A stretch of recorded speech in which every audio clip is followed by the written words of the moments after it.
Quem aqui já aceitou Jesus como seu Senhor? Levanta as duas mãos bem alto. Uau, eu estou falando só para cristão. Quem já foi batizado nas águas aqui, levanta as mãos. Uau, então era você mesmo que eu tinha que achar aqui hoje. Estou em casa. Glória a Deus. É porque essa palavra aqui não é para quem não é cristão. Essa palavra aqui é para os cristãos que precisam criar vergonha na cara. Dá um amém aí, vai. Dá um amém bem forte aí. Então vamos lá, Marcos capítulo 2. Dias depois, entrou Jesus de novo em Cafarnaum. E logo ocorreu que ele estava em casa. Muitos correram para lá. Tantos que nem mesmo junto à porta eles achavam lugar. E ali ele anunciava a palavra. Alguns foram ter com ele, conduzido um paralítico. Fala, paralítico. Aproximaram-se dele um paralítico, levado por 4 homens. Fala assim, 4 homens. Fala assim, um paralítico e 4 homens. E não podendo aproximar-se dele por causa da multidão, descobriram o eirado no ponto de correspondente ao em que ele estava. E fazendo uma abertura no teto, no telhado, abaixaram em que jazia o doente.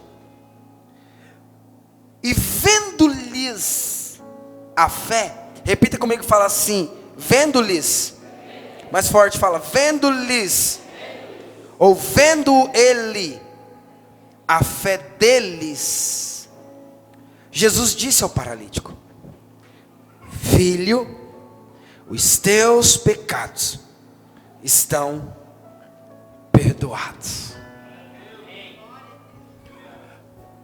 Cara, que texto fantástico. Que história linda. Aqui nós vamos ver 6 personagens. Um paralítico, 4 homens e Jesus. A palavra vai dizer que Jesus entrou talvez em Cafarnaum e ali ele foi para casa. E as pessoas descobriram que ele estava em casa. E elas começaram a aglomerar, se encher. Chegou um momento no qual eles já não podiam chegar mais nem à porta, porque estava lotado de gente. Sabe, irmãos, é por essa fome que eu estou orando. É por essa fome que eu estou orando. Uma fome de ouvir a palavra de Deus. Oséias diz que chegará um tempo onde haverá fome e não fome de pão, sede e não sede de água, mas da palavra de Deus. Havia uma fome naquele lugar, uma fome pela verdade, uma fome pela palavra. E quando eles descobriram que Jesus estava em casa, eles começaram a chegar, a se encher, a encher a casa. Quando pensa que não, a casa estava toda lotada, já não tinha mais como ninguém entrar, porque a notícia foi correndo que Jesus estava ministrando naquela casa. E olha aqui para mim, meu irmão, não deixa nada roubar sua atenção não, presta bastante atenção aqui. E quando Jesus estava pregando, eu imagino que falando de coisas extraordinárias, falando de revelações profundas, falando de coisas do reino, quando pensa que não, aparece os outros personagens da história. Eu imagino que 4 homens, quando eles souberam que Jesus estava pregando naquele lugar, eles começaram a ir aonde Jesus estava pregando. E eu acredito que na beira do caminho eles encontram esse homem, esse paralítico, esse deficiente. Fala comigo, deficiente. Não, irmão, mais forte, fala deficiente. esse deficiente. E no meio disso eu imagino que isso acontece muito comigo e com você, né? Nós já estamos há tanto tempo na igreja, eu já aceitei Jesus tem tanto tempo, eu já sou batizado há tanto tempo, aleluia, glória a Deus, eu sou crente, até falo em outras línguas, eu já sou batizado com o Espírito Santo.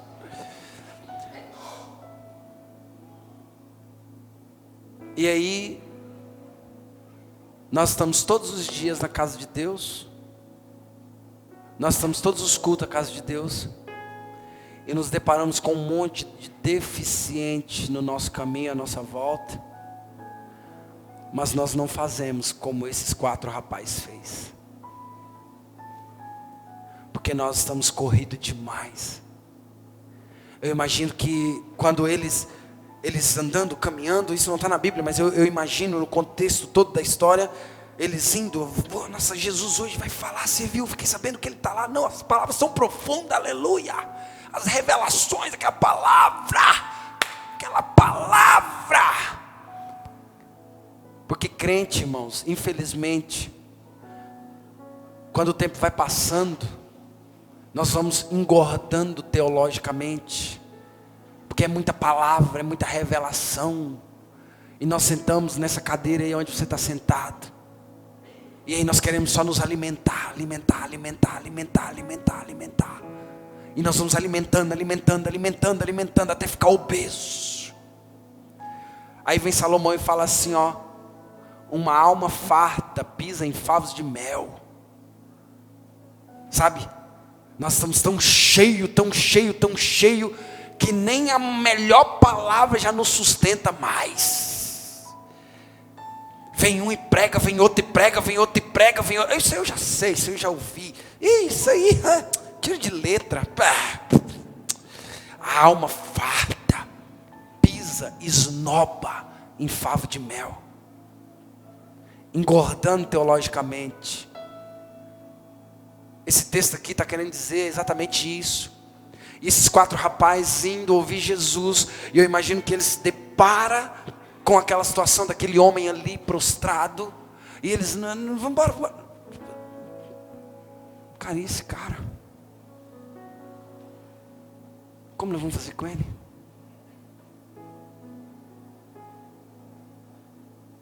Não, deixa isso aí, isso não é problema nosso, vamos embora. Eu imagino que um dos 4 falou, cara, mas como que vai fazer? Aqui eu aprendo, irmãos, que vai ter situações que você vai deparar da sua vida, e você já tem se deparado, eu já tenho me deparado. A partir do momento que Deus te mostra algo, a partir do momento que Deus te traz alguém, a partir do momento que Deus te apresenta uma causa, te apresenta uma pessoa, a partir daquele momento, aquela causa passa a ser sua. A partir desse momento, esse problema passa a ser seu também. Às vezes nós queremos debitar isso na conta do governo. Não, isso é o governo tem que dar conta. Não, irmão, não é o governo, não, é a igreja, é você, sou eu. E em muitos casos nós até atravessamos do outro lado da rua para não ver. Porque não é comigo, isso não é eu. Não é para mim. E o cara está lá, caído, aleijado, deficiente. Esse era deficiente físico, mas vem cá, quantos deficientes você não encontra durante a sua semana, durante o seu mês? Pessoas em depressões profundas, pessoas em ruínas, casamento em ruínas, famílias sendo destruídas. Quantas deficiências nós nos deparamos na escola, na faculdade, no trabalho, no mercado, onde nós vamos. Mas é porque agora nós estamos correndo para casa para ouvir Jesus. Porque agora irmão, deixa eu falar para você. Deixa eu dizer uma coisa para você. Spurgeon disse que a evidência de um salvo é quando essa pessoa quer salvar outra pessoa.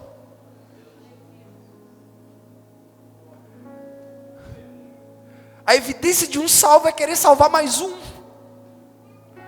Pastor, quando eu sei que eu vou para o céu, quando você quer levar mais um com você. Porque você já foi naquele restaurante, aquele isso aí, esse que você nunca esqueceu até hoje. Você queria que todo mundo fosse lá, não é? Deixa eu ensinar algo a vocês. Quando você for para Cuiabá, você entra no Sinuelo. E quando você chegar lá no Sinuelo, você fala assim: me dá um pãozinho de queijo com salaminho e um queijinho derretido. Vai por mim, vai por mim, vai por mim. Todas as vezes que eu levo alguém para Cuiabá, para aquele rumo, eu falo: vamos parar aqui que eu vou te mostrar um negócio. Não é todo mundo que sabe. Eu levei o pastor Diego, levei o Rogério, levei o pastor Elton, acho que levei mais algumas pessoas. E eu quero levar vocês lá, todo mundo, para comer esse negócio. Você sabe por quê? Porque é bom demais. Quando você morde assim, parece que você mordeu um pedacinho da nuvem, irmão, dá vontade de desmaiar. Eu levei minha esposa lá e ela falou: amor, esse trem é bom demais. Falei: pois é, eu quero trazer meus amigos aqui. Cara, a salvação tem que ser assim. Quando você encontra o céu, quando você encontra o Criador, a primeira desejo que você tem é de salvar alguém, é de levar alguém com você. Quando você encontra Jesus, a primeira evidência que você tem é levar mais um com você. O problema é que hoje nós estamos muito mais preocupados em fazer culto. E não é errado fazer culto. Mas o problema é que é gostoso ficar aqui dentro. Tem ar-condicionado, o som é bom, tem as luzes, o fundo é preto. E é gostoso, pastor. Eu sei que é gostoso. Mas se você soubesse o tanto que o coração de Deus está clamando por salvação de almas. Se você imaginasse o quanto os céus têm chorado pelos deficientes. E a partir do momento que aqueles 4 homens encontrou aquele rapaz e falou: agora esse problema, agora não vamos voltar. E eles voltam e dizem: o que nós vamos fazer? Um olha para o outro e fala: eu não sei ainda muito bem, mas pega uma maca lá. Eu imagino aquele deficiente: o que vocês vão fazer comigo? Não, calma aí. Pegou a maca, colocou o rapaz, falou: nós vamos te levar num cara que vai resolver seu problema. E eles pegam, eles começam a levar esse rapaz. E quando eles chegam na casa, está muito cheio, tumulto, não tinha como entrar. Um teve uma ideia, falou: eu sei o que nós vamos fazer. Pega umas cordas aí. Porque é sempre assim, irmãos. Quando Deus ele te dá uma tarefa, quando Deus te dá uma missão, Ele também te dá uma estratégia. Levanta sua mão para o céu e fala assim: Deus nunca vai me desamparar. Todas as vezes que Ele me dá uma missão, todas as vezes que Ele me dá uma tarefa, Ele também me dá uma estratégia. E a estratégia era as cordas. Eles foram lá, pegaram as cordas e falou, e amarrou de cá e amarrou de lá. E eu imagino, irmãos, aquele rapaz deitado naquela maca: o que vocês vão fazer? O que vocês vão fazer? Vocês estão ficando doidos? O que vocês vão fazer? Eles falaram: nós vamos te colocar lá em cima. Presta atenção. Eu imagino que 2 subiram e 2 ficou aqui embaixo para manobrar a maca. E 2 subiu para o telhado. E eles destelharam a casa, destelhou onde Jesus estava, bem no lugar onde Jesus estava. Ei, dá licença um pouquinho aí. Lá vai. Irmãos, você imagina o coração daquele rapaz que estava na maca. O homem aleijado, irmão, você está rindo porque não era você. Põe no lugar do cabo aí, agora em cima de uma casa, sem poder descer de lá, sem poder fazer nada. Fala assim: medo. Não, mais forte, fala: medo. Aquele cara estava com medo. E eu te provo, é porque você não viu no texto. Mas quando eles abrem o telhado, e eles dão licença só um pouquinho, vai, mais para cá, vai para cá, vai para cá. Irmãos, aquilo parou. Jesus parou de pregar. O povo fez silêncio. Imagina agora na sua cabeça, se a gente abrisse aqui um buraco aqui agora e descesse aqui uma pessoa aqui numa maca. Aquilo parou, aquele silêncio ecoou. E o cara descendo. Quando Jesus viu aquilo, eu imagino o espanto do coração de Jesus. Mas ao mesmo tempo, eu imagino a alegria no coração de Jesus. Pastor, por quê? Presta atenção. Eu vou te provar que esse texto é todinho sobre salvação. Quando esse rapaz foi descido lá, quando ele desceu lá embaixo, o texto vai dizer assim, ó, o 5. E vendo Jesus a fé deles. A Bíblia não está falando que viu Jesus a fé do paralítico, porque nessa instância o paralítico não tinha fé, ele tinha medo. E vendo Jesus a fé deles, disse ao paralítico. Agora Jesus vai ao paralítico e direciona a palavra a ele. Primeiro Jesus vê a fé dos 4 homens. Depois Jesus direciona ao paralítico e diz: filho. Todo mundo vai curar, vai curar, vai curar. Agora eu quero ver, vai curar. Jesus vira para ele e fala: filho, perdoados estão os seus pecados. Fala, pastor. Não, fala, pastor. Eu não entendi. Fala comigo, fala, eu não entendi. Fala, eu achei que Jesus ia curar ele.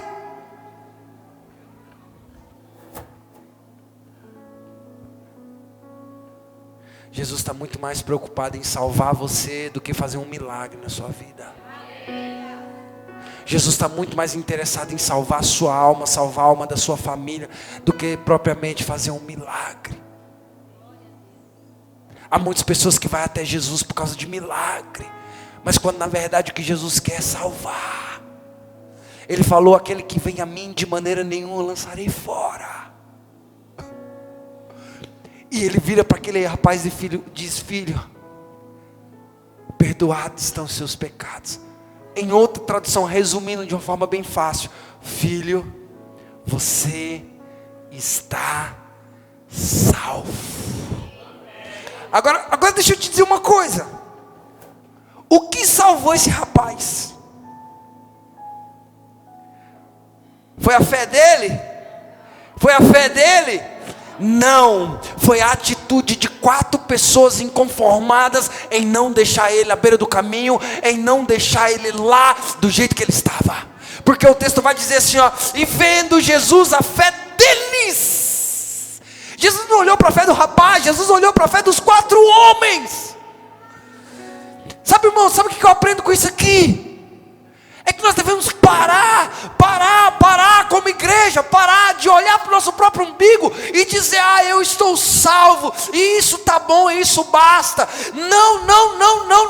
Jesus quer te usar para salvar pessoas. Jesus quer te usar para salvar almas. Jesus quer te usar para salvar vidas.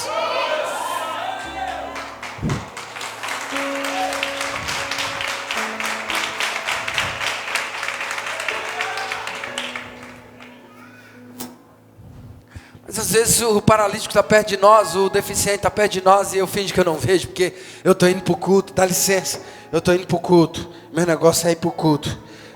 Eu vou para a minha igreja lá na Geração Livre, a GL. Irmão, deixa eu falar para você, Deus está nem aí para o nome da sua igreja. Deus está nem aí, irmão, para nome de igreja. Se nome de igreja prestasse, ficava aqui dentro, não lá fora. Você quer ver como que o mundo não entende esse negócio de placa de igreja? Você quer ver como que o mundo não está nem aí para esse negócio de placa de igreja? Deus não está nem aí para a placa de igreja. Você quer ver? Eu vou te provar isso agora. Quando eu falar 3, vocês que estão aqui na frente vão gritar o nome de uma igreja, Assembleia. O outro que está lá atrás vai gritar Batista. Esse lado de cá vai gritar Quadrangular. O outro lado do meio vai gritar Geração Livre. O outro lado do meio vai gritar Presbiteriano. No 3, escolhe um nome aí, vamos gritar todo mundo junto, vamos lá. 1, 2, 3. De novo, vamos lá, escolhe um e vamos gritar. 1, 2, 3. Entendi nada. Eu não entendi nada. Agora vamos gritar o nome daquele que é o Rei dos Reis, Senhor dos Senhores. Quer ver? Vamos lá. 1, 2, 3. Ah! Você viu? Você viu? O mundo entende. As pessoas entendem. Jesus. Jesus. Jesus. Jesus. Jesus. Você já foi mais apaixonado por salvação de vidas? Você foi mais apaixonado por salvação de almas? Mas o problema, irmãos, é que nós estamos tão preocupados com as nossas dores. Nós estamos tão preocupados com o nosso umbigo, que você se torna um religioso de domingo e nem percebe. Você se torna um religioso de domingo e nem percebe. Enquanto o coração de Deus chora pelas prostitutas, pelo drogado, enquanto o coração de Deus chora por aquele pai que está dentro de casa agredindo a esposa, alcoolizado, enquanto o coração de Deus chora por aquela mulher que está em casa espancando os filhos, porque é ignorante, não tem o conhecimento da verdade. Enquanto o coração de Deus chora por aqueles jovens que são nas raves, se entupindo de drogas, porque não tem alegria. Oh, você sabe o que o Senhor me falava enquanto eu orava aqui na minha sala agora? Que Deus queria fazer uma transferência de unção aqui. Transferência de unção e ativação. Porque existe aqui ganhadores de alma nato, pessoas que nasceu para ganhar almas, está aqui, ó.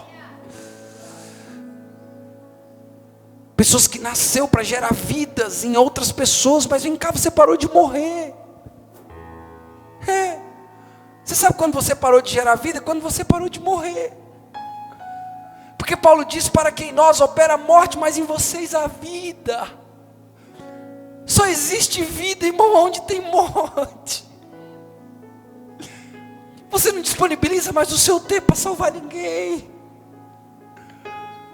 Você não disponibiliza mais o seu tempo para pegar o aleijado, colocar nos ombros e dizer: não, eu vou te levar até o fim. Sabe, irmão, deixa eu dizer um negócio para você: deficiente dá trabalho, viu?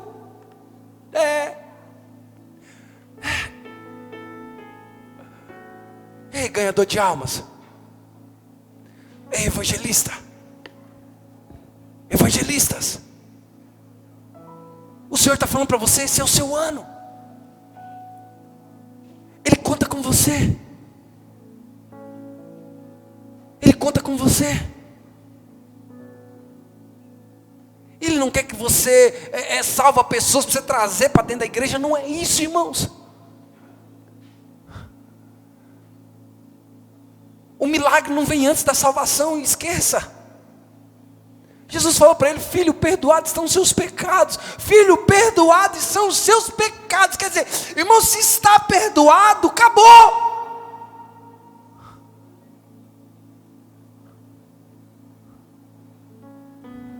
Romanos no capítulo 10, no versículo 14, se eu não estou enganado, abre aí. Romanos 10, 14 diz assim: como, porém, invocarão aqueles a quem não creram? E como crerão naquele de quem nada ouviram?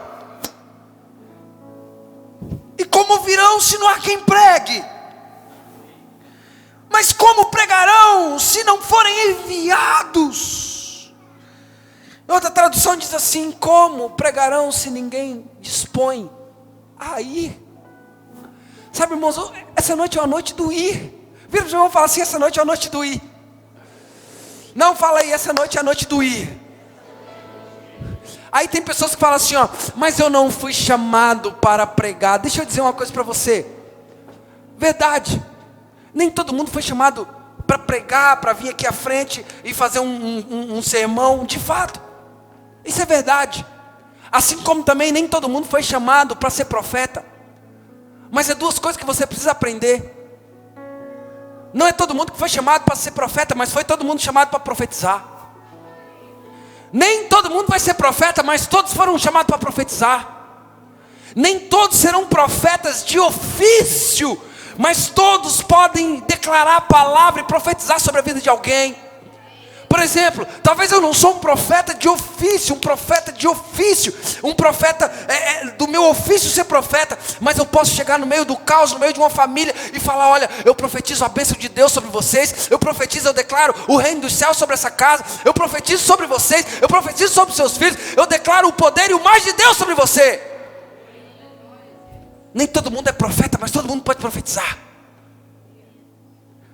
Assim como também nem todo mundo é evangelista, mas todo mundo pode falar de Jesus.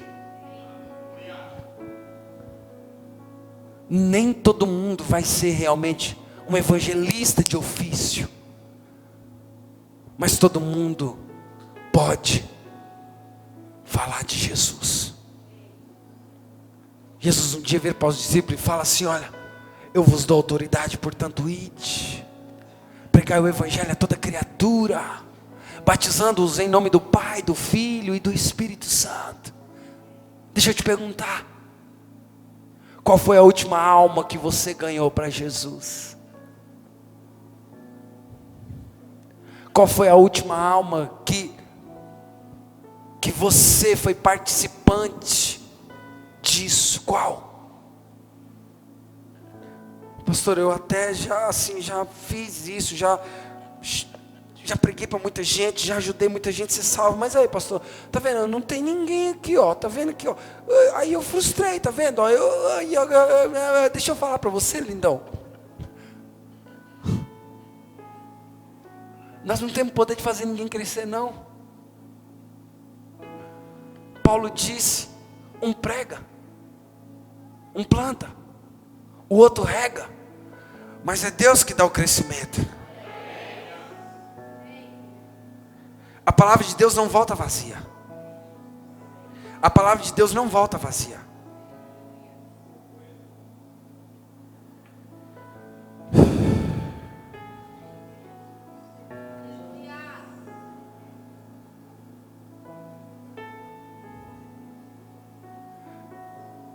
Quando nós fizemos aqui o projeto de vida,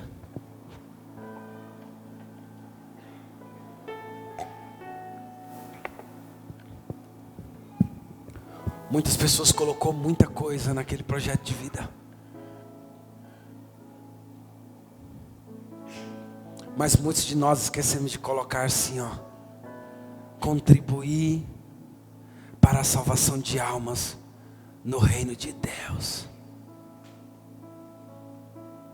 E não que Deus não vá fazer o que você colocou lá, porque Ele te ama, mas eu imagino Deus olhando naqueles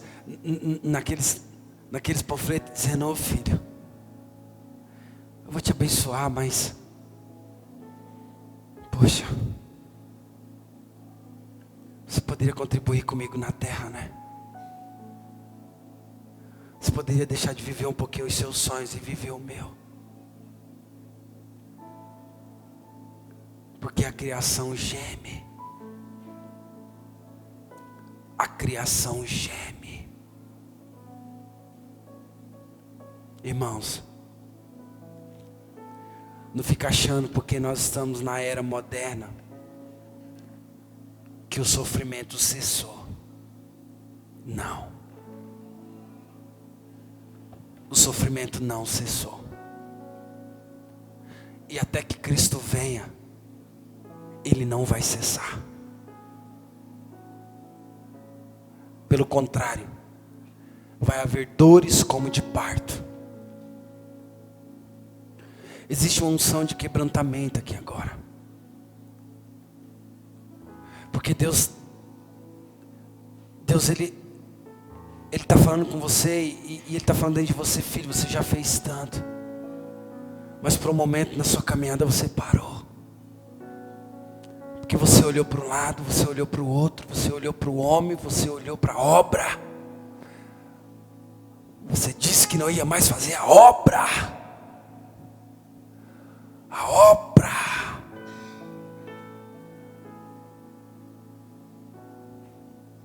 E como eu disse, nem todos serão evangelistas de ofício. Mas todos podem pegar uma maca, colocar um deficiente dentro. O interessante, irmãos, que aqueles homens nem nome tinham. A Bíblia nem fala o nome deles.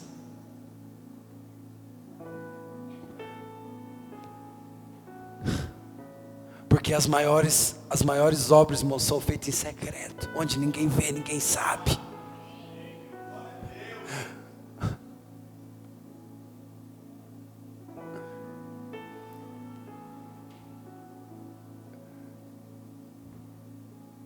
Eu li um livro muito antigo. E esse livro estava retratando sobre a vida de um dos prepulsores da fé cristã. E ele começou a contar uma história e ele disse assim, que havia um pastor em uma cidade, em Oklahoma, nos Estados Unidos, no meado de 1910, 1911. E o Senhor disse àquele pastor de uma igrejinha pequenininha, local, lá em Oklahoma. O Senhor disse para ele assim: prepara o melhor sermão, porque eu vou salvar uma multidão de almas.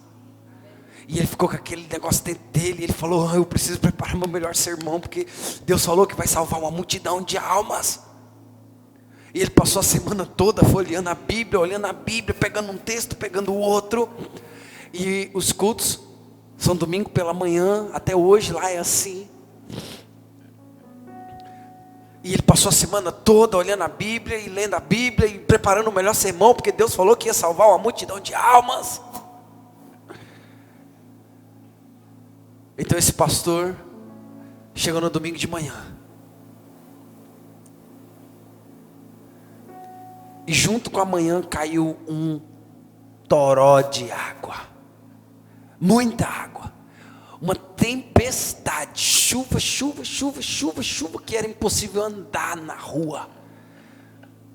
E ele sozinho com a esposa dele, naquela igrejinha pequenininha, nos Estados Unidos, ele andava para um lado, para o outro, falava: Deus, o Senhor falou para mim preparar o meu melhor sermão, porque o Senhor ia salvar uma multidão de almas,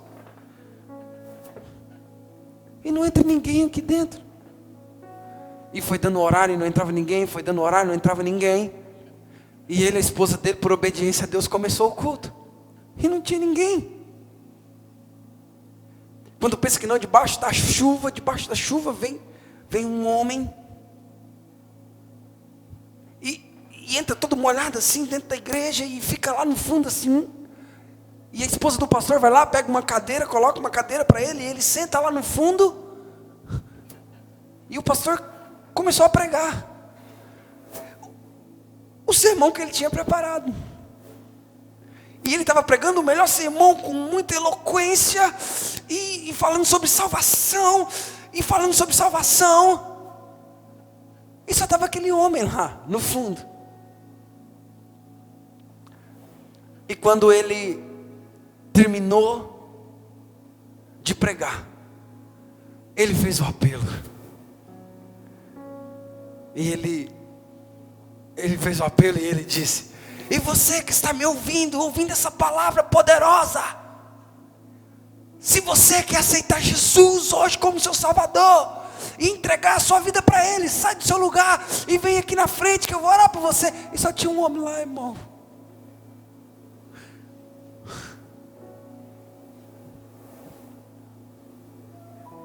E aquele homem foi tocado por aquela palavra, e aquele homem foi lá na frente aceitar Jesus. E ele orou por aquele homem como se estivesse orando para 1 milhão de pessoas, porque Deus disse que ia salvar uma multidão. E ele orou por aquele homem.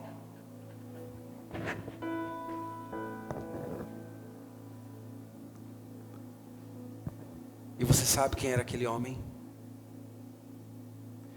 William Branham. Se você não conhece William Branham, pesquisa depois. William Branham, um dos maiores avivalistas que já existiu na história do cristianismo. Jesus cumpriu a palavra que ele tinha dado ao pastor: prepara o melhor sermão, porque eu vou salvar uma multidão. Naquela noite, naquele dia, William Branham foi salvo. E depois, milhões e milhões de pessoas, através da vida de William Branham, foram alcançadas no mundo. Quando Deus te dá uma palavra, caminhe nela. Quando Deus te dá uma palavra, caminhe nela. Porque a palavra de Deus não falha. Eu tenho certeza, irmãos. Eu tenho certeza que quando Jesus voltar, eu vou ver muitas pessoas daquelas que eu preguei para elas.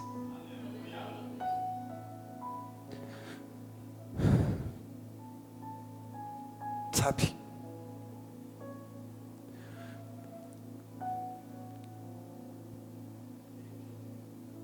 Porque que sentido tem a vida cristã?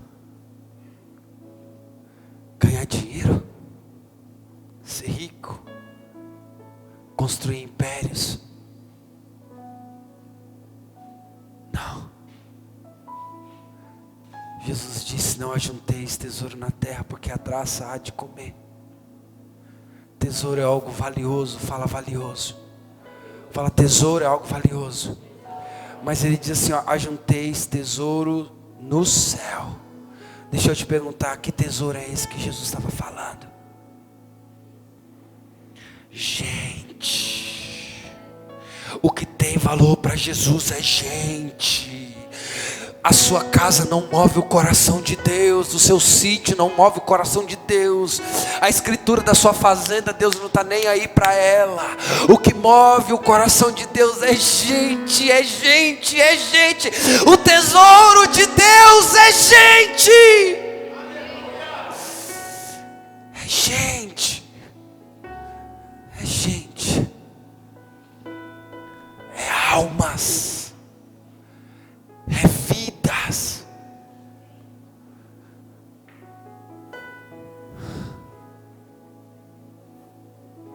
Jesus vira para ele e fala: filho, perdoados estão os seus pecados. Eu quero te salvar. Agora deixa eu dizer algo a você, cara. Nós falamos muito pouco sobre isso. Nós falamos muito pouco sobre salvação. Mas entenda algo. Aqueles 4 meninos, que a Bíblia não diz nem o nome deles, eles fizeram algo que marcou. E nós podemos usar eles como modelo. Pessoas que não vê obstáculo para salvar alguém. Sabe?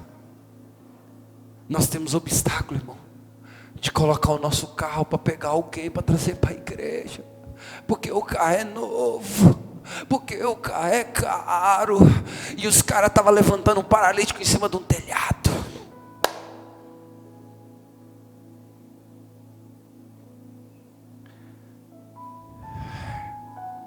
Nós colocamos muito obstáculo na salvação.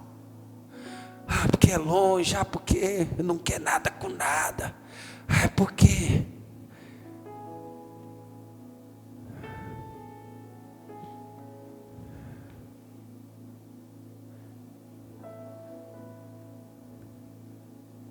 Eu vou te dizer algo. Se você foi chamado para ganhar almas, e se você você não ganhar almas como você foi chamado para ganhar, você vai sentir um vazio terrível. Vai. Vai. Porque a pior coisa, irmão, é você estar longe do lugar onde Deus te chamou para estar. Quem nasceu para salvar almas, irmãos, a alegria dele é ver alguém vindo aqui na frente, se dobrando e se jogando a Jesus.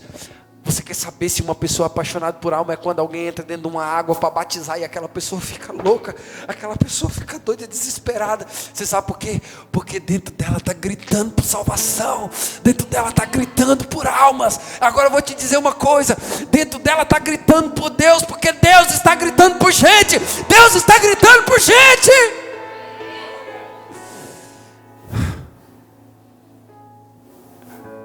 Agora eu vou te dizer uma coisa, eu vou te mostrar quem é a quarta pessoa. Porque Deus quer levantar nesses dias aqui na Geração Livre desses telhadores de casa. Eu vou falar de novo, eu estou olhando para um monte aqui, ó. Deus quer levantar nesses dias aqui desses telhadores de casa. Uma geração que vai destelhar a casa para gerar salvação em alguém. Uma geração que vai destelhar a casa para que alguém seja salvo.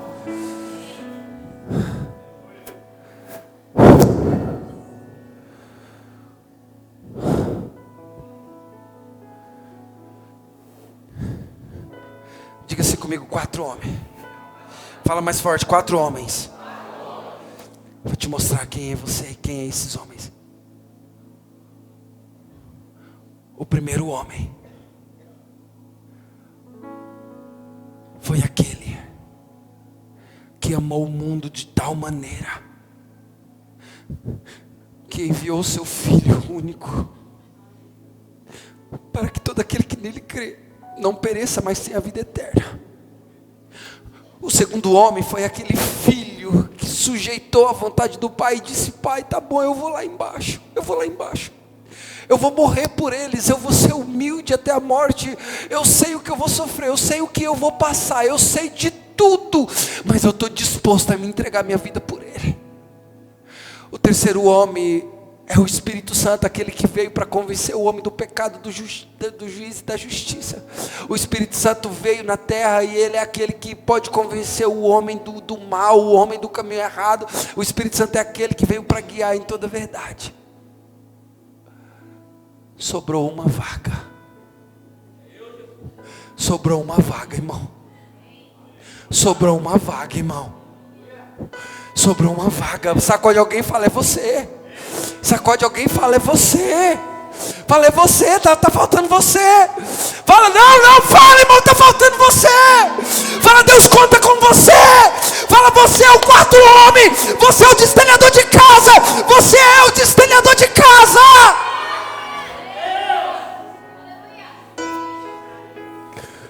Você é aqueles que pegaram os deficientes das suas almas. Irmãos, teve gente que não entendeu, irmãos, que Deus conta com você.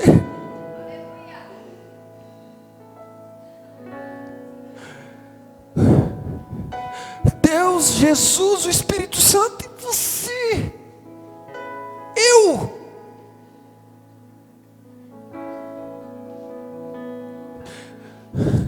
Não dá, irmão, para ficar aqui levantando a mão e dizendo: Jesus, eu te amo, Jesus, eu te amo, Jesus, eu te amo. Jesus disse: ó, aquele que me ama guarda os meus mandamentos, e o meu mandamento é esse: ama o seu Deus acima de todas as coisas, e o teu próximo como a ti mesmo.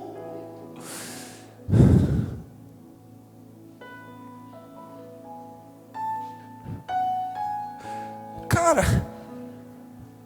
essa semana eu fui na clínica do Osmar e da Jaque, Jéssica, e eu quero convidar vocês aqui dos ministérios, a intercessão, o ministério de louvor, o ministério de dança, os pastores. Pastor Sérgio, essa semana você vai lá comigo. Eu quero homens corajosos, irmão, sabe? John Wesley disse assim, me dê 100 homens que não temem nada senão o pecado, e eu abalarei o mundo. Eu quero homens que têm coragem, mulher que tem coragem. Pessoas que não se envergonhem. Pessoas que não se envergonhem de falar de Jesus.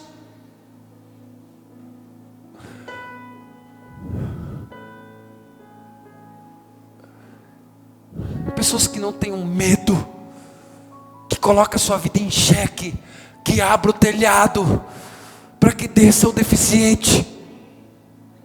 Tem essa geração aqui? Tem essa geração aqui? Deus está procurando por uma geração que destelha a casa. Jesus operou um milagre na vida daquele menino, mas primeiro Ele salvou ele.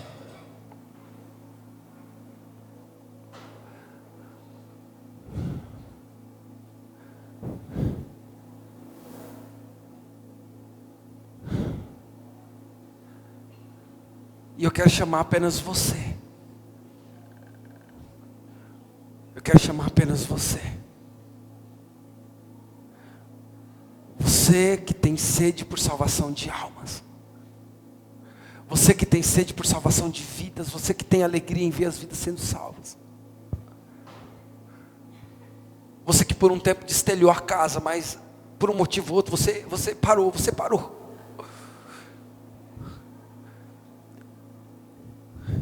Deus, Ele, pela graça e a misericórdia de Deus, Ele derramou uma graça na minha vida, para que vidas sejam salvas. Deus derramou uma graça sobre a minha vida, para que pessoas sejam salvas. E eu quero hoje transferir isso a algumas pessoas aqui. Eu não quero dar isso a qualquer um. Eu não quero transferir isso para pessoas que não terão responsabilidade. Eu quero transferir isso apenas para as pessoas que serão responsáveis em gerar vidas, em salvar almas.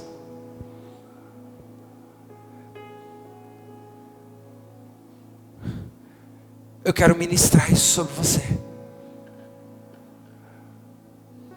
Eu quero ministrar essa graça sobre a sua vida. Eu quero ministrar essa graça sobre a sua vida. Eu quero transferir essa unção que está na minha vida para a sua vida. Ah, pastor, não existe isso não, isso é heresia. Então vai falar com Elias e Eliseu. Quando você chegar no céu, você fala com eles.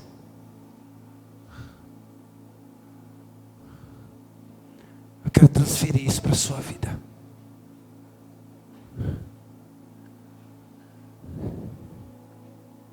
Mas você que queima por vidas, você que queima por almas, você que entende que é o quarto homem, você que entende que faz parte dessas 4 pessoas, mas que levantar suas mãos aqui e dizer: Jesus, eu te amo. Jesus quer que você saia pelas ruas, pelas vielas, pelas favelas, pelas praças, pelas casas, proclamando o reino de Deus. Paulo diz: como ouvirão se não há quem pregue? Um dia Isaías grita, ele para e ele fala assim: ei, eis-me aqui, envia-me, eu estou aqui, ó, envia-me. Tem pessoas que não têm coragem de dizer isso, porque ele vai ter que parar a vida dele. Eu lembro, irmãos, que no ano de 2015, 2016, 2017 eu não comia. Eu não tinha tempo para comer. Eu não tinha tempo para dormir. Porque eu estava empenhado em uma grande obra. E Deus quer te levar para esse jardim, para esse canteiro de obra. Wanda, vem aqui. Wanda, vem aqui.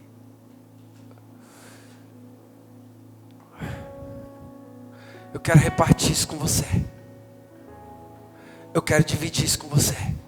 Já tem pessoas vindo. Você que queima por salvação.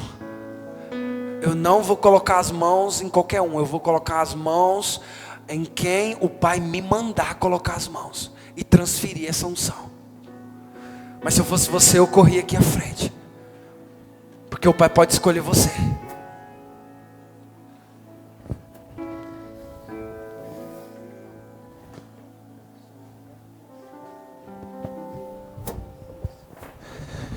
Tem pessoas aqui em lágrimas. Entenda, você que está vindo aqui na frente, você está dizendo assim: eu não quero mais a minha vida, para que outros possam viver. Sonda-me, Senhor, vale a pena morrer. E me conhece. Tem pessoas aí nas cadeiras que você sabe que você tem que vir aqui. Quebranta o meu coração. Porque Deus está te chamando. Porque Deus vai colocar muitas almas na sua mão. Transforma-me conforme a tua palavra. Rompa com o medo e venha. E enche-me Deus até está te dando um telhado.